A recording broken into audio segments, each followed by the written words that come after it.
Assalamu alaikum wa rahmatullahi wa barakatuh. I welcome all of my friends and students for zoology classes. Today's class is for the 12th and the topic that we are going to discuss is the spermatogenesis. So let's start. This spermatogenesis is a process of formation of male gamete in the testes of a male is called spermatogenesis.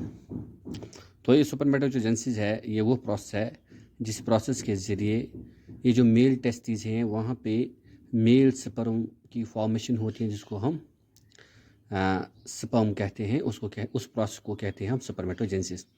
तो spermatogenesis वो process है जिस process के ज़रिए sperms बनते हैं testis में। तो ये जो स्पर्मेटोजेनेसिस है तो ये जो गैमीट्स होते हैं जो स्पर्मेटोजेनेसिस में फॉर्मेशन होते हैं तो ये बनते हैं ये गैमेट्स जर्मिनल एपिथीनियम जो टेस्टिस होता है इनमें एक जर्मिनल एपिथीनियम होता है, उस लेयर से बनते हैं स्पर्मेटोगोनियल सेल्स। तो ये जो स्पर्मेटोगोनियल सेल्स बनते हैं उस जर्मिनल एपिथीनियम से, तो फिर उसमें बहुत सारी प्रोसेसेस होती हैं, उसके बाद बनते हैं फिर उनको स्पर्म्स। तो ये जो स्पर्मेटोजेनेसिस है ये 3 अमलों में कंप्लीट होती है। इसमें 3 प्रोसेसेस होते हैं। नंबर पहला जो प्रोसेस होता है वो है मल्टीप्लिकेशन फेज़।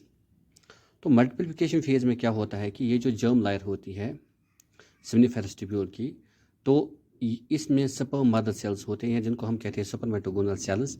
तो ये मल्टीप्लाई होते हैं, तो यह अपनी तादाद बढ़ाते हैं, तो इससे बहुत सारी स्पर्मेटोगोनल सेल्स बनते हैं।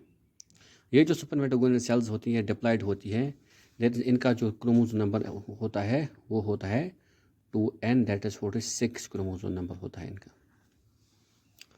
46।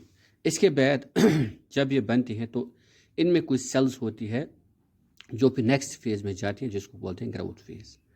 तो ये जो ग्रोथ फेज़ होता है इसमें ये फूड न्यूट्रिएंट्स एक्यूमुलेट करते हैं, वाटर एब्जॉर्प्शन होती है, न्यूट्रिएंट्स एक्यूमुलेट होते हैं, और जो डीएनए होता है ये भी रेप्लिकेट के लिए तैयार होता है, तो ये अपने आप को तैयार करता है, तो इसका साइज़ बढ़ जाता है। तो इसका जो साइज़ होता है वो स्पर्मेटोगोनल सेल से डबल हो जाता है। तो उस वक्त जब इसका साइज़ डबल होगा तब ये तीसरे मरहले के लिए तैयार होती है जिसको कहते हैं डिवीजन फेज़। तो जब ये बड़ी हो जाती है ये सेल ग्रोथ फेज़ में, उसको बोलते हैं प्राइमरी स्पर्मेटोगोनल सेल। उस सेल को हम बोलते हैं प्राइमरी स्पर्मेटोगोनल सेल। तो ये जो प्राइमरी स्पर्मेटोगोनल सेल होती हैं तो ये बनती है स्पर्मेटोगोनल सेल से जो डिवीजन में होती है। इन्हीं में सेल्स कुछ हो जाए ग्रोथ फेज़ में आते हैं, उनको बोलते हैं प्राइमरी स्पर्मेटोगोनल सेल। इनका नंबर जो होता है वो 46 क्रोमोसोम नंबर होता है। इसके बाद आता है meiotic phase, first division phase जो मियोटिक होता है। तो ये जो डिवीजन फेज़ होता है इसमें जो प्राइमरी स्पर्मेटोगोनल सेल्स होती है इसको फर्स्ट मियोटिक डिवीजन होती है। तो इनका मियोटिक डिवीजन मीन्स इनका जो क्रोमोसोम नंबर वो हाफ हो जाता है, तो ये बनते हैं हैप्लॉइड सेकेंडरी स्पर्मेटोसाइट्स। तो जब सेकंड मियोटिक डिवीजन होती हैं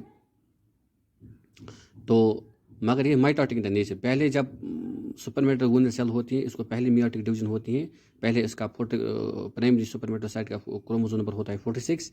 तो जब ये यहाँ पे आपको समझ आ जाएगा, तो यहाँ पे जो ये सेल है ये जर्मिनल एपिथेलियम है, यहाँ से बनती है स्पर्मेटोगोनल सेल, ये 46 क्रोमोसोम नंबर इसका होता है। इसके बाद जब ग्रोथ फेज इसका आ जाता है तो यहाँ पे जो ये सेल होती है प्राइमरी स्पर्मेटोसाइट, इसका 46 क्रोमोसोम नंबर होता है। तो जब पहले मियोटिक डिवीजन होती है तो ये जो प्राइमरी स्पर्मेटोसाइट होती है इसको बनती है 2 सेल जिनका 23 क्रोमोसोम नंबर होता है। तो ये पहली मियोटिक डिवीजन होती है, लेकिन ये रिडक्शन डिवीजन होती है, meiotic true nature meiotic division होती है। उसके बाद सेकंड मियोटिक डिवीजन होती है, तो ये जो सेकेंडरी स्पर्मेटोसाइट्स बनती है इनको डिवीजन होती है, तो ये बनते हैं, लेकिन ये मियोटिक ये माइटोटिक इन द नेचर होती है। पहली मियोटिक इन द नेचर होती है, दूसरी जो डिवीजन होती है वो माइटोटिक इन द नेचर होती है, लेकिन ये भी मियोटिक डिवीजन होती है। तो इसमें जो सेकेंडरी स्पर्मेटोसाइट्स होते हैं वो बनते हैं स्पर्मेटिड्स। तो एक सेल से बनते हैं 4। देखो पहले जो प्राइमरी स्पर्मेटोसाइट है इसको जब पहली मियोटिक डिवीजन होती है तो उसका हाफ क्रोमोसोम नंबर होता है, तो पहली डिवीजन में बनती है 2, फिर इन दोनों को बनते हैं 2 2, फिर 4 बनती है स्पर्मेटिड्स। तो जब सेकंड मियोटिक डिवीजन होती है तो ये माइटोटिक इन द नेचर होती हैं। तो इससे क्या होते हैं, इससे सेकेंडरी स्पर्मेटोसाइट्स डिवाइड होते हैं, तो वो बनते हैं स्पर्मेटिड्स, जो 4 स्पर्मेटिड्स बनते हैं। इसके बैक एक और अमल होता है जिसको हम बोलते हैं सुपरमियोजेंसिस। सुपरमियोजेंसिस वो अमल होती है जिस अमल के ज़रिए ये जो सुपरमेट्रिड्स होते हैं ये मेटामॉर्फोस होते हैं इनटू स्पर्म, फिर इनको ये स्पर्म बनता है। तो इसको बोलते हैं spermiogenesis. Spermiogenesis during spermiogenesis the spermatids change their size by losing the excess cytoplasm. इनमें जो एक्सेस साइटोप्लाज्म होते हैं वो लूज़ हो जाता है, तो फिर ये अटेंड करते हैं, फिर इनमें मेटामॉर्फोसिस होते हैं, इनमें सेंट्रोल्स अरेंज होते हैं, माइटोकॉन्ड्रियल अरेंज होते हैं, तो एक्सल फाइलामेंट इनका बनता है। ये है इसका ऐसा टीएल एक्सल फाइलामेंट बना है। ये है मिडल पीस, ये है नेक और ये है हेड पीस, ऊपर से है एक्रोसोम। तो ये चीज़ें इसको बनती, फिर ये बनता है स्पर्म। और वाटर भी लूज़ करता है, फिर ये एक्यर करता है शेप, जैसे स्पर्म की शेप एक्यर करता है। इसका जो डीएनए वो कंडेंस होता है, एक्रोसोम इसका बनता है, हेड बनता है, नेक बनता है, मिडल पीस बनता है, और ये फॉर्मेशन इसकी हो जाती है, तो ये बनता है फिर कंप्लीट स्पर्म। इसके बाद ये जाता है in the lumen of testis, फिर वसा डिफरेंशिया में जाता है, फिर जाता है एपिडाइडाइनम्स जहाँ पे स्टोर हो जाता है। तो इसको मैचुरेशन, फिर वहाँ पे मैचुरेशन मिलती है, वहाँ पे न्यूट्रिशन मिलती है, नरिशमेंट मिलती है, फिजियोलॉजिकल चेंज इसमें आ जाते हैं, तब ये बनता है capable to fertilize the egg. तो ये था about the spermatogenesis in case of males. तो I hope you have understood it.